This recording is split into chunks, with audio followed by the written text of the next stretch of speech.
welcome back to my corner of the internet. I'm Shannon, and today I thought I would film for you guys an updated TBR Pile video. TBR stands, of course, for To Be Read. Back in the beginning of January, I filmed one talking about the books that I wanted to read in the first part of 2021. You're going to see some repeats in this video because I didn't quite make it to all of the books that I wanted to, but there are some new ones, some really interesting ones, and I can't wait to share those with you. Also, I just wanted to hop on and talk to you guys. I didn't get to make much content yet this week. The past 7 days have been crazy. There has been so much going on, so many stressful things, most of which led to very wonderful things. And I'm gonna have a vlog going up on that probably on Monday, where I get to talk to you guys, break it all down for you, and just share. And I love doing that. So if you like the vlogs, you can look forward to that. But for now, let's jump on into the books. The first one, if you watch the vlogs, speaking of, you've seen me dragging this book around for the past couple of weeks, and that is The Lost Apothecary by Sarah Penner. I'm really enjoying this. I'm almost done. It's going to be the next book talk going up on my channel. This book, first of all, beautiful cover, but this book takes place over two different time periods, one in the 1700s, one in the present day, and the two kind of tie together in that the events that took place in the 1700s are sort of being discovered and learned about in the present day. I'm really enjoying the past parts of this book. Interested to see how the present day pieces are going to fully tie in. And yeah, that one will be done soon. The next one I just picked up the other day on a trip to Costco. And this is called The Girls Are All So Nice Here by Lori Elizabeth Flynn. I just kind of grabbed this one on a whim because two women that had gone down the aisle in front of me, they both grabbed this book. So I was like, you know what? Me too. So let's see what it says here. A lot has changed in the years since Ambrosia Wellington graduated from college, and she's worked hard to create a new life for herself. But then an invitation to her 10-year reunion arrives in the mail, along with an anonymous note that says, "We need to talk about what we did that night." It seems the secrets of Ambrosia's past and the people she thought she'd left there aren't as buried as she imagined. Amp can't stop fixating on what she did and who she did it with. Larger-than-life Sloane Sullivan, Amp's former best friend, who can make anyone do anything. At the reunion, Am and Sully receive increasingly menacing messages, and it becomes clear that they're being pursued by someone who wants more than just the truth of what happened that first semester. This person wants revenge for what they did and the damage they caused, the extent of which Am is only now fully understanding. And all because of the game they played to get a boy who belonged to someone else, and the girl who paid the price. Alternating between the reunion and Am's freshman year, The Girls Are All So Nice Here is a shocking novel about the brutal things girls will do to take what they think they're owed, and what happens when the games we play when we're young become matters of life and death. So I thought that sounded good. Probably a thriller. Nice, quick, fast-paced read. Next up, we have The Memory Collectors by Kim Neville. Another beautiful cover. Look at those lights. They look like they glow right off the page. So beautiful. So let's see what this says. Two women haunted by buried secrets, but bound by a shared gift and the power the past holds over our lives. Ev feels the emotions people leave behind on objects, a gift that she considers a curse as she navigates discarded items and heirlooms charged with others' memories, positive and negative. The harmless ones she sells to scrape together a living, but even that fills her with trepidation. Meanwhile, overabundance of heightened emotions.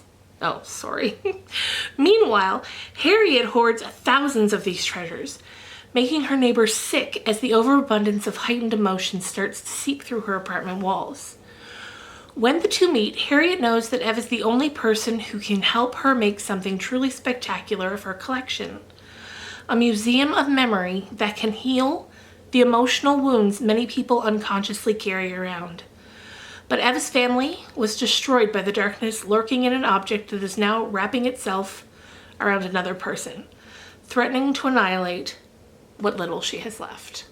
I thought that was such an interesting idea, and I can't wait to read that.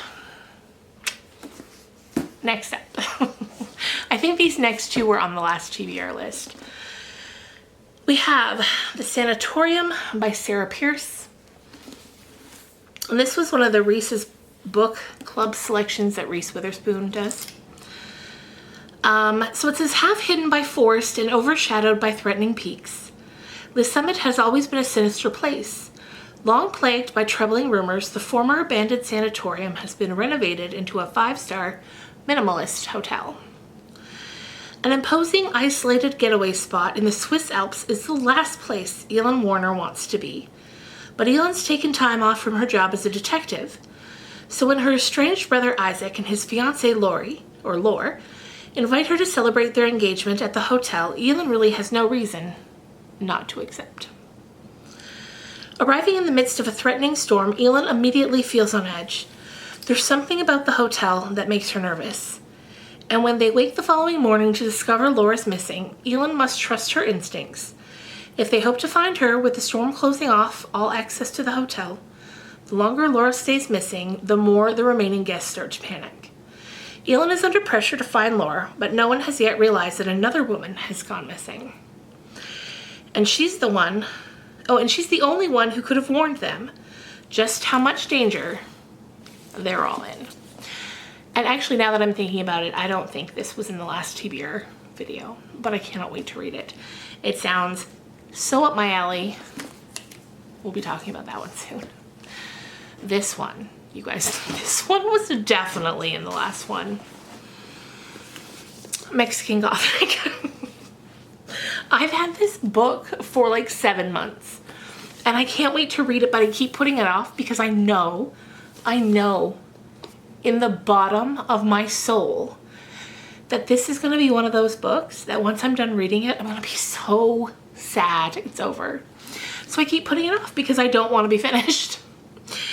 And I won't reread the blurb on this because I've already read it to you guys, but if you are interested, I will link the last TBR video down below.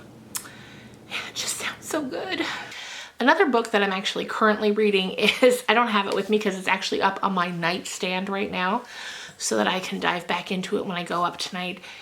And that is Brave With You, written by my dear friend here on YouTube, Je suis je moi, Andrea, and I'll be talking about that one very soon.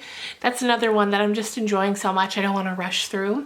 But on the same token, I can't wait to talk about it. So that one will be coming up very soon as well.